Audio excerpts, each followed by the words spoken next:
నువ్వు మేనమామ ఇక్కడ దాడకూడదు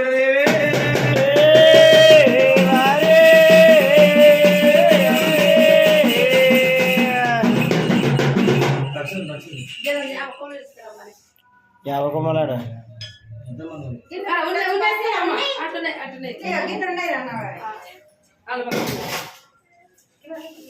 పసు పెట్టిరమ్మా